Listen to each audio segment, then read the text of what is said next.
Selamat siang anak-anak. Senang sekali bisa berjumpa dengan Anda. Assalamualaikum warahmatullahi wabarakatuh. Hari ini kita akan belajar tentang kerukunan hidup di sekolah, di rumah maupun di masyarakat. Silakan anak-anak simak videonya dari awal sampai akhir. Dan seperti biasa ada soal, juga ada password dalam video. Selamat belajar.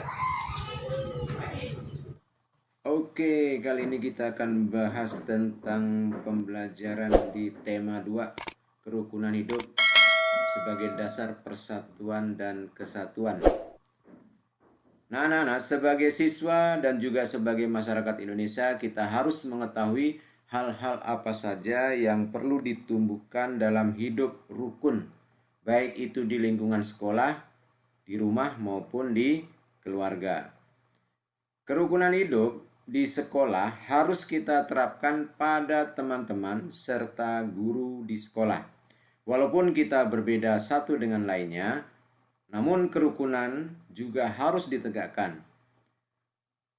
Kalian harus saling membantu satu sama lainnya, seperti seolah-olah bahwa mereka itu adalah saudara kita sendiri. Paham ya? Oke.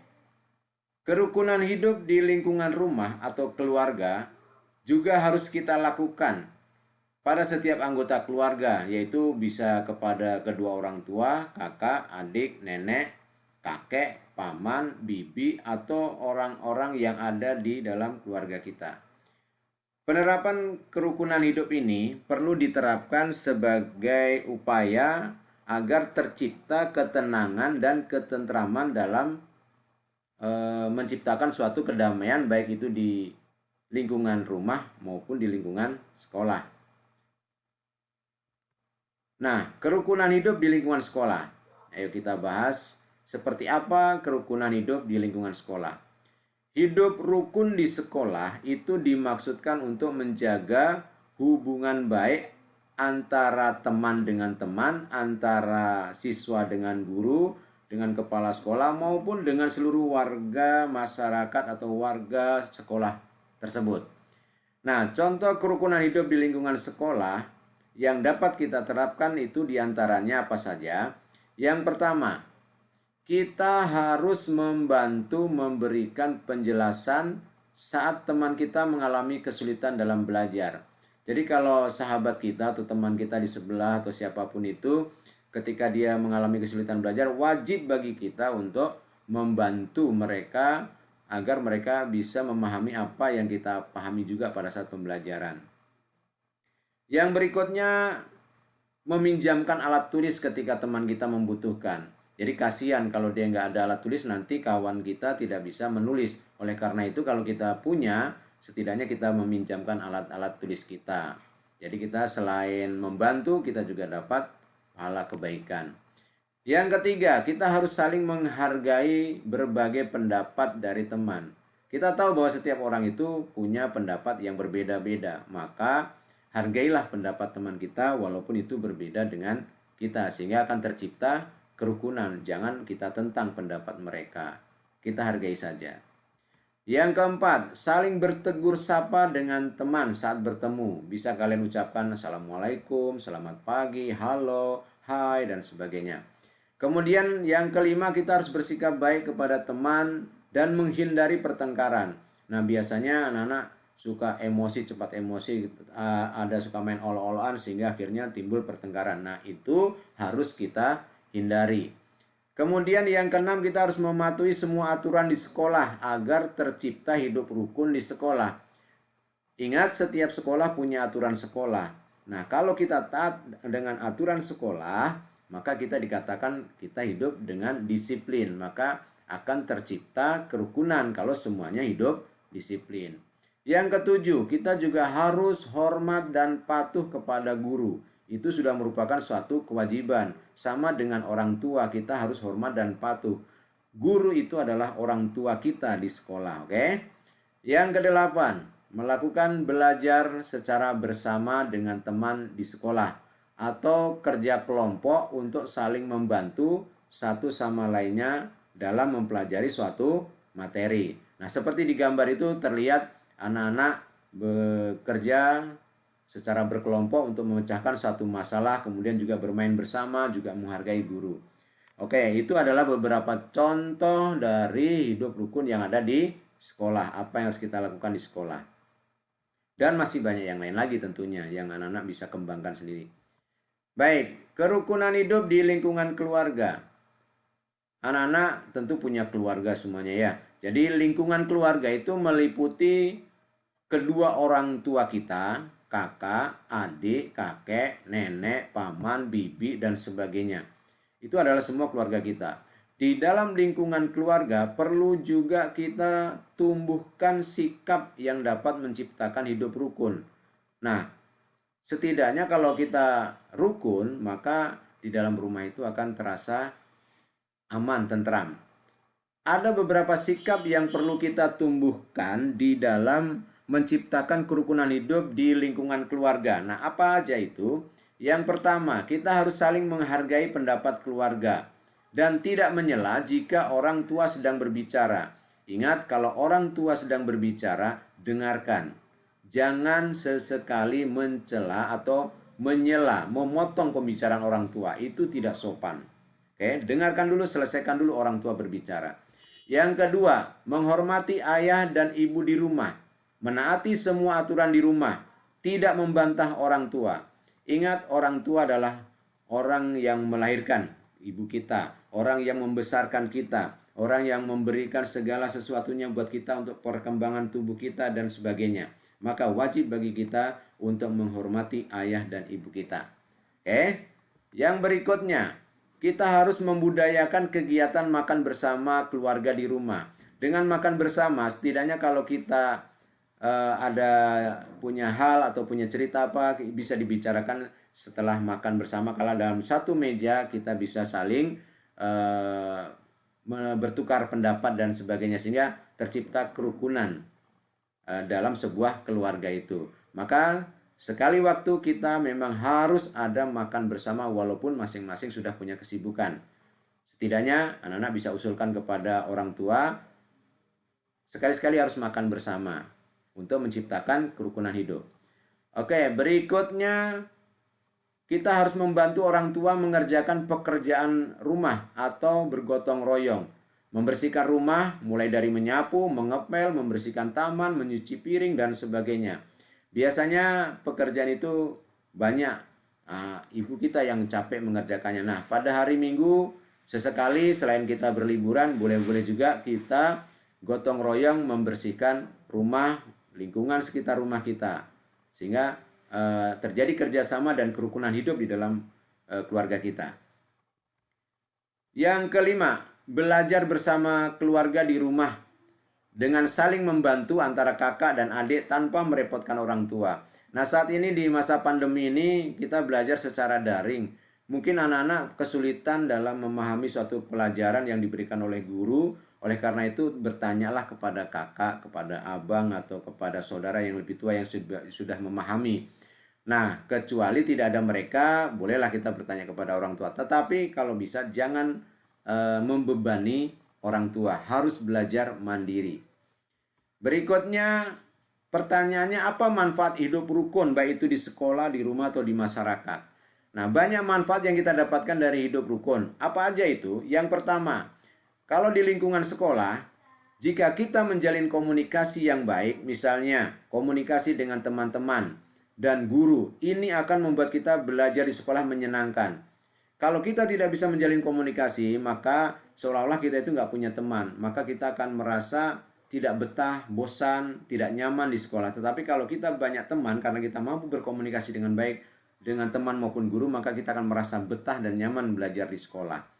Kemudian yang kedua, di lingkungan rumah, jika kita terjalin komunikasi secara baik, tidak akan menimbulkan salah paham yang dapat menyebabkan pertengkaran. Ini biasanya kalau di rumah nggak ada komunikasi dengan baik antara kakak dengan adik, biasa terjadi satu perselisihan bahkan sampai marah-marahan, sampai teriak-teriak dan sebagainya. Karena apa? Karena komunikasinya tidak terjalin dengan baik. Oleh karena itu harus sering berkomunikasi, jujur berkata apa adanya. Baik, yang ketiga, tercipta keharmonisan dan bila terjadi masalah maka kita dengan tenang dapat menyelesaikannya. Jadi kalau kita sudah terbiasa hidup rukun di rumah, di sekolah, itu maka ketika kita punya masalah dengan sendirinya kita bisa sharing, bisa saling berbagi dan bisa mencari jalan keluarnya secara bersama-sama. Karena kita percaya kepada orang. Baik, berikutnya yang keempat, tercipta kehidupan yang tentram dan aman karena satu sama lainnya saling membantu jika ada kesusahan. Nah, inilah enaknya hidup rukun. Kalau kita sedang susah, maka orang akan membantu kita. Begitu juga kita, ketika orang hidup susah, kita bantu mereka.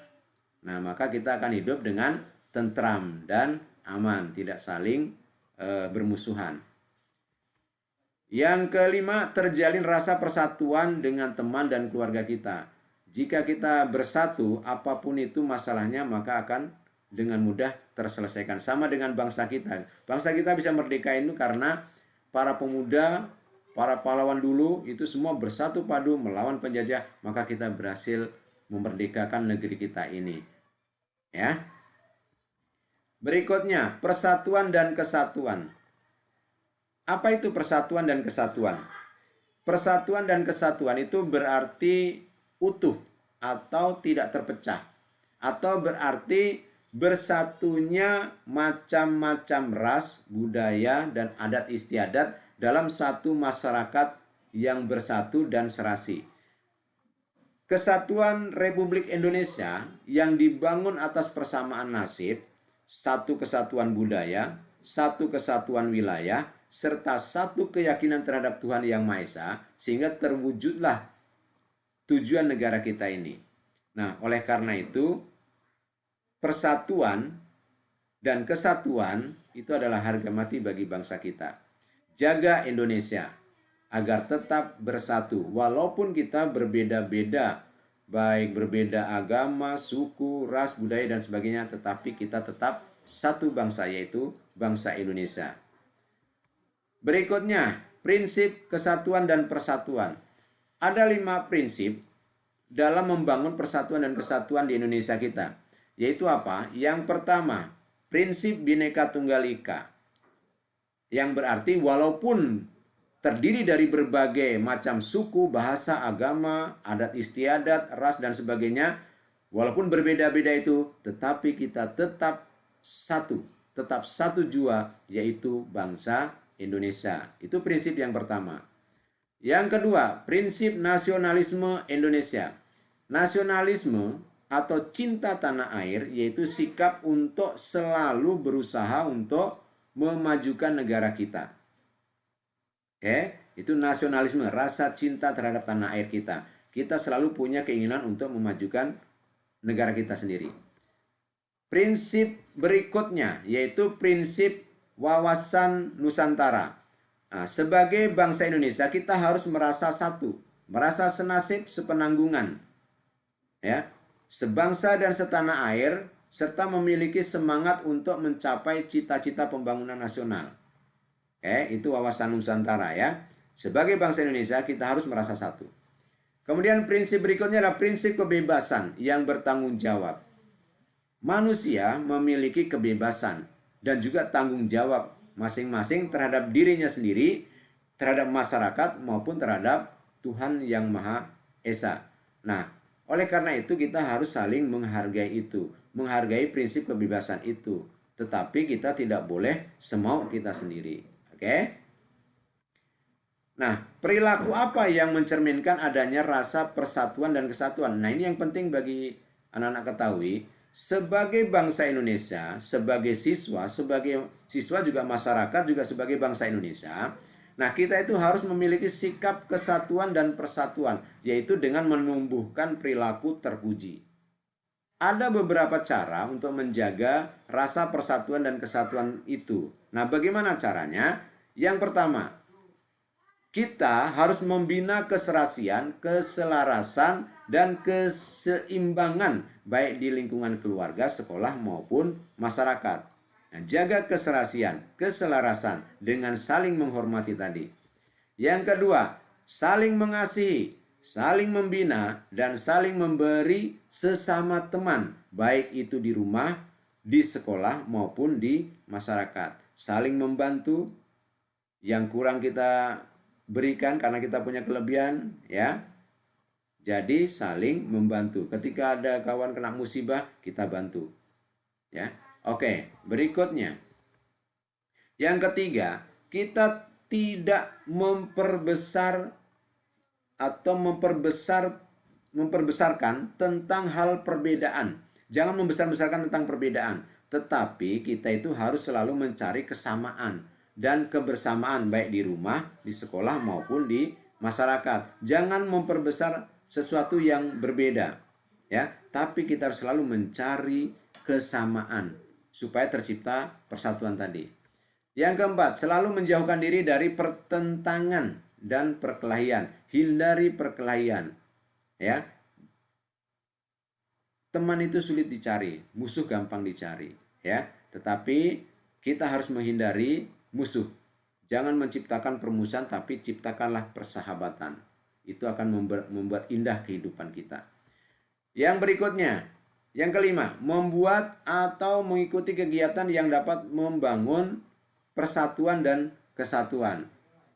Nah, anak-anak sudah biasa ikut upacara. Itu juga salah satu membangun persatuan dan kesatuan. Rasa cinta tanah air, bergotong royong di sekolah, itu juga membangun persatuan dan kesatuan. Musyawarah di sekolah, itu juga membangun persatuan dan kesatuan. Oke, lalu apa akibatnya jika kita tidak ada rasa persatuan dan kesatuan di dalam masyarakat kita? Nah, ada beberapa hal yang perlu kita ketahui jika dalam rumah atau di sekolah ataupun di masyarakat tidak ada rasa persatuan, maka akan berdampak hal-hal yang tidak baik. Apa itu? Yang pertama, suasana belajar tidak akan tentram dan nyaman. Tentu anak-anak tidak menginginkan itu kan. Maunya kita belajar di sekolah enak, nyaman, tentram, menyenangkan, ya. Yang kedua, tidak ada rasa keakraban sama teman maupun tidak ada budaya tolong-menolong dan saling mengasihi. Kenapa? Karena yang ada rasa kebencian, rasa permusuhan, sehingga tidak ada saling tolong-menolong. Nah, itu akan membuat kehidupan kita itu tidak menyenangkan atau tidak tentram. Yang ketiga, timbul kecenderungan sikap saling mengejek dan menghina antar sesama karena adanya perbedaan. Nah, kalau sedikit demi sedikit kita sering mengungkapkan atau memperbesar hal perbedaan, maka yang terjadi adalah permusuhan. Maka hindarilah memperbesar satu perbedaan. Yang berikutnya, selalu muncul permasalahan yang berkaitan dengan perbedaan yang ada di antara siswa. Biarpun dia dari suku mana, agama apa, warna kulitnya bagaimana, jangan diperbesar perbedaan itu. Tapi kita adalah sama, yaitu bangsa Indonesia. Yang kelima, muncul sikap egois, mau menang sendiri gitu ya, atau mementingkan dirinya sendiri, tidak mau atau menganggap orang itu yang lain tidak bisa, hanya dirinya sendiri yang boleh, yang bisa gitu ya. Nah, itu sikap yang tidak baik, egois. Yang keenam, mudah terpicu isu negatif. Negatif itu artinya tidak baik dan terjadi konflik atau tawuran antar siswa maupun antar sekolah ya. Nah, ini kadang-kadang yang udah anak-anak yang nggak besar pun kadang-kadang mudah terpicu isu negatif. Karena apa? Di dalam dirinya itu sudah mulai suka ada rasa kebencian, suka berpikiran negatif terhadap orang lain, maka mudah terpicu kebencian dan permusuhan. Oke, bisa dipahami penjelasan Bapak tadi? Mudah-mudahan bisa ya. Jadi selanjutnya silahkan kerjakan soal latihan yang ada di bawah di deskripsi ini dengan password yang ada dalam video tadi ya. Selamat bekerja, selamat mengerjakan soal, mudah-mudahan mendapatkan nilai yang baik. Assalamualaikum warahmatullahi wabarakatuh.